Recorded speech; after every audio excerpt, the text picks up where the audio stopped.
गुरुवार चुनाव के दूसरे चरण में हुई हिंसा और तृणमूल समर्थकों पर हमले के खिलाफ दुर्गापुर के 9 नंबर वार्ड स्थित 5 माथा मोड़ पर तृणमूल समर्थकों ने टायर जलाकर प्रदर्शन किया। इस दौरान तृणमूल ने चुनाव आयुक्त की भूमिका पर भी सवाल खड़े किए।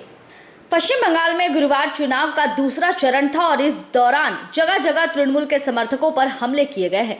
नंदीग्राम में भी ममता बनर्जी के सामने जय श्री राम के नारे लगे तो वहीं समर्थकों पर हमले भी हुए हैं, जिसे लेकर चुनाव आयुक्त की भूमिका पर भी सवाल खड़े हो रहे हैं। वैसे बंगाल में तो हिंसा आम बात हो गई है, कभी तृणमूल तो कभी बीजेपी, दोनों के ही समर्थकों पर हमले होते रहते हैं। पर इस बार चुनाव का रुख कुछ अलग ही है, क्योंकि इस बार बीजेपी दावा कर रही है कि तृणमूल को सत्ता से उखाड़ फेंकेगी। लेकिन ये तो मतगणना के दिन ही साफ हो पाएगा कि आखिर बंगाल की सत्ता पर राज किसका होगा। लेकिन उससे पहले अगर चुनाव की स्थिति पर नजर डालें तो कल की हिंसा के खिलाफ तृणमूल ने दूसरे दौर के चुनाव में नंदीग्राम चुनाव आयुक्त की भूमिका पर सवाल उठाए हैं। गुरुवार इसके विरोध में दुर्गापुर के वार्ड नंबर 9 अंतर्गत बेनाचिट्टी बाजार के 5 माथा मोड़ के समीप टायर जलाकर प्रदर्शन किया गया। इस दौरान प्रदर्शनकारियों ने आयोग और केंद्रीय बल के खिलाफ जमकर नारेबाजी की।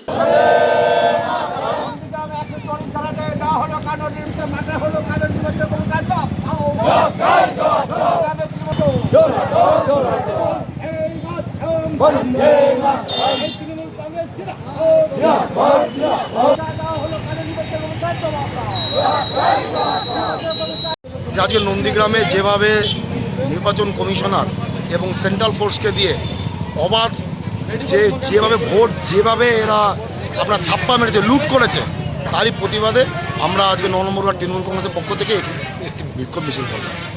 আপনার নাম? আমার নাম পল্লব নাগ, আমি ভাইস প্রেসিডেন্ট তৃণমূল যুব কংগ্রেস। दुर्गापुर से निमाई दास की रिपोर्ट, पीबी न्यूज।